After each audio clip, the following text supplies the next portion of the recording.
South African ladies rank 7th on a global scale of the most stressed women in the world. And who can blame them? You have to be a tough cookie to thrive in South Africa, where crime, politics and economic factors have us all at the end of our tether.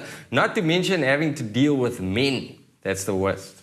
Up to 64% of our nation's women say that they feel stressed every single day. This stress epidemic definitely needs some TLC before our women become more fatigued and reach the point of burnout. Women juggle many roles as a partner, mother, caregiver and worker. Eventually, this could lead to burnout. This can be defined as the extension of motivation or just complete mental and emotional exhaustion. Symptoms include a lack of energy, a change in emotions ranging from moodiness to irritability, decreased immunity, and an increasingly pessimistic outlook. It's difficult to diagnose but can be treated.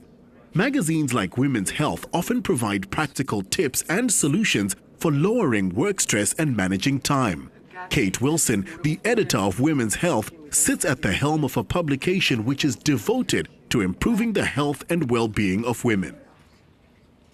Sharing the burden is one solution to combating stress. So I've called in some great experts to help you, our lovely ladies, learn how to manage your stress. In studio with me is fitness and wellness expert Lisa Raleigh, as well as medical practitioner and a familiar face on our show, Dr. Lerato Masimola. Welcome. And also joining us is a woman who helps thousands of women each and every day, the editor of Women's Health magazine, Kate Wilson. Welcome to Doctor's Orders. Thanks. So, Lerato, what are the symptoms of fatigue and stress? Generally feeling unwell, tired, and if you don't listen to your body telling you, or your brain telling you to slow down, your body will tell you, you will feel pain. So you may have muscle aches, headaches commonly, and just generally feeling feeling down, and you can end up feeling depressed. Yeah. And it becomes a vicious cycle. You become more anxious about the way you feel. You can't do anything to change it. You become more anxious, and it just becomes that whole unhealthy cycle of being stressed and tired, and then you end up burnt out. You just crash. Yes. What is the actual physiology of this, Kate? You were speaking to me. I think stress and anxiety are very closely linked, and serotonin, which is your happy hormone, is depleted by anxiety.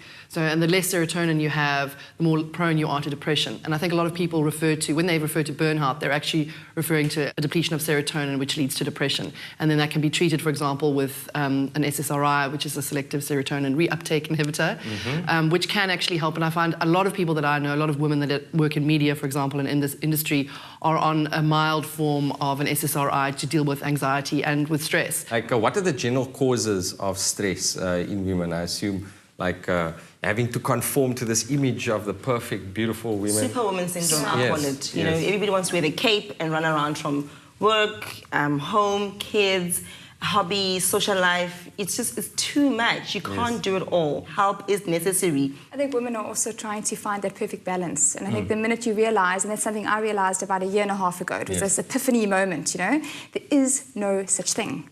What happens is that when you place emphasis on one area in your life, something else is going to give. Suffer. Yeah, and as long as it's overall okay, you're keeping fit and healthy, you're eating okay, you're spending enough time with your family, and maybe you've got some massive job opportunity and you need to put all your emphasis on that, something else has to give. The minute we realize that, we can just let go of all the guilt, all the anxiety, and just go with the flow. And things are harder on women. I'm just thinking generally, even when you relax on the weekends, men have it easy, women have to look amazing generally. Men you see wearing a tracksuit with, I think women are hard on themselves and hard on each other as well. I think there's a perception among women is if you're not doing something every minute of every day, you're lazy. And I think men are far quicker to reward themselves for a hard day's work. Scratch themselves. Men look forward to the weekend, beer, braai, whatever, and women have an itinerary for the weekend. It's kids' parties, it's this, it's weddings, it's this, and I'm running late for this.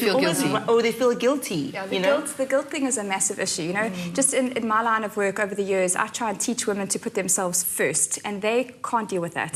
Kids come first, everything else comes first, they should come last. It is an incredibly important responsibility for a woman to be the best version of herself so that everybody else can benefit. If she is resentful, if she's overloaded, unhappy, tired, everybody else feels that, because women are the rock in every household, and they don't realize how important their roles are. Now, for single moms, how do they approach dealing with the stress? In terms of, obviously, if they don't have a spouse to support them, I think it's extremely hard, but I think within those communities there are certain support mechanisms. I think they probably have very close female relationships with people who are in a similar situation.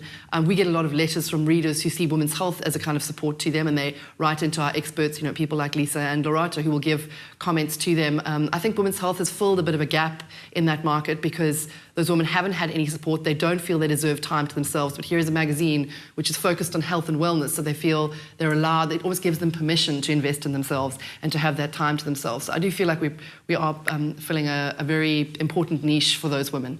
And how do women like working moms deal with this guilt? You need to be aware of your circumstances. Yeah. If you're a single mom, you have to accept that you can't do everything yourself. Delegate and accept help. I find that a lot of people actually have help around, but somebody will say, oh, I can't ask my friend for this or my mother. They'll think I'm a failure. Yes. And I had these children, and why must I burden other people? People are actually more open to helping. You just have to ask. So accept your circumstances and see how you can delegate. Accept help. That's the biggest thing. And let go of useless emotions like guilt and worrying about And don't be afraid to fail. I think that fear of failure is critical. Perfectly imperfect. Exactly. There is there's no manual.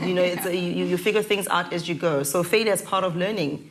I read a book. It's called Lean In by Sheryl Sandberg, and she's the COO, Chief Operating Officer of Facebook. Yes. And I would suggest that every woman watching goes and buys themselves a copy of Lean In. It changed my perspective because I thought, how am I going to make this work? I want to do all of this and I want to be a mom. Yes. I can never do it all, and you so can. And she has lots of testimonials in the book of not only herself, but women that have made a success of that. How do you deal with stress, and what do you advise your readers? I think it's not a coincidence that this whole wellness industry has sprung up recently. In America, I think this trend of wealthy, WELLTHY, was number 11 on the Trend Watchers list 2 years ago, and I think South Africa's just catching up to that now, where women are realizing that they have to pay attention to their health if they're going to be happier and live more balanced lives. So I think it's a combination of exercise. Cardio is obviously really important, and then diet is actually really important. And also, I'm a big food nerd, so cooking, I think, is a big stress release.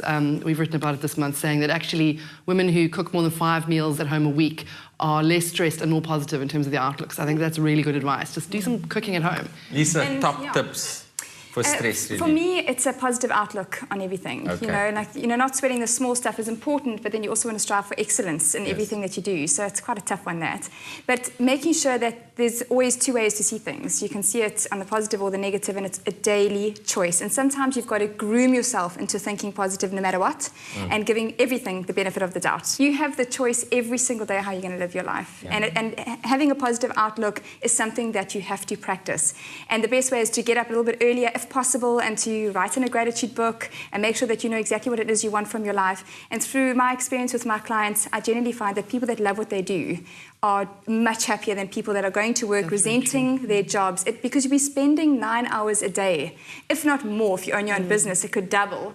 And you need to make sure that you love what you do, because then that whole cliche, you don't work a day in your life kind of thing. Yes. But it is very important. Otherwise, you're constantly feeling the sense of resentment and unhappiness that you're never getting to your ideal life. Thank you guys for that awesome and informative discussion. I'm seriously feeling a lot more relaxed now.